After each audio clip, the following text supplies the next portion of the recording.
BacaArchitects was founded in 2003 by Robert Barker and Richard Coutts.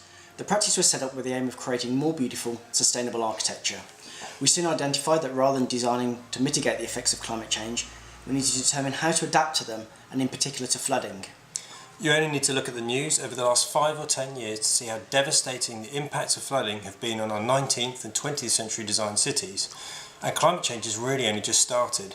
We believe that water and environmental design will change the way we design and build our towns in the 21st century in the same way that the car did in the 20th century.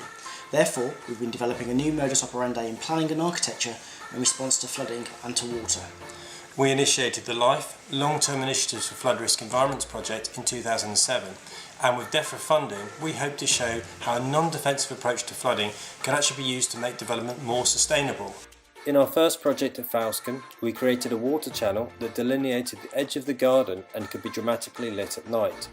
This channel diverted peak rainfall away from the house, back to a pond, and then into the stream in an early form of sustainable urban drainage. When given the brief to build a 3-bedroom house on a site entirely surrounded by water and with significant flood risk as well as located within a conservation area, we adopted an elegant but new solution, a house that could float when the land is flooded. The amphibious house rests firmly on the ground within a purpose-made dock and can float when the water level reaches sufficient height to provide its buoyancy. This solution enables redevelopment of otherwise blighted riverside sites. Even on urban sites, such as Forest Mews, landscape and water came together to inspire the design. The buildings have green roofs, but it's the vertical gardens, fixed to the steel mesh veil over the slender piers, that define the architecture of the entire Mews, as well as contribute to managing water.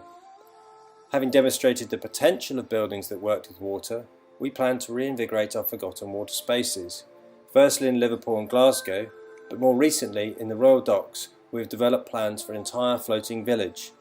Not just an extension of the city, we wanted to show the potential for entirely floating communities with homes, offices, hotels, restaurants, public buildings and even a floating ice rink. Our work has been noticed abroad. We were the only UK architect invited to propose design ideas for a new €365 million Room for the River project in the Netherlands. Our competition proposal works with water. The proposal named the retreat, in which a 500-year-old dike is relocated to make way for a 4-kilometre flood relief channel. A new peninsula is created as a result for an ecological park and a holiday resort. A landmark hotel is divided into 2 unequal towers to mark the junction between the River Vaal and the new flood relief channel. We've been leading the drive for more adaptive architecture over the past 8 years. Our research work has been integrated into policy and guidance for DEFRA, TSB, World Bank, RIBA, Syria and various other organisations and in various countries. We're demonstrating that it works through landscape-rich master plans and innovative buildings.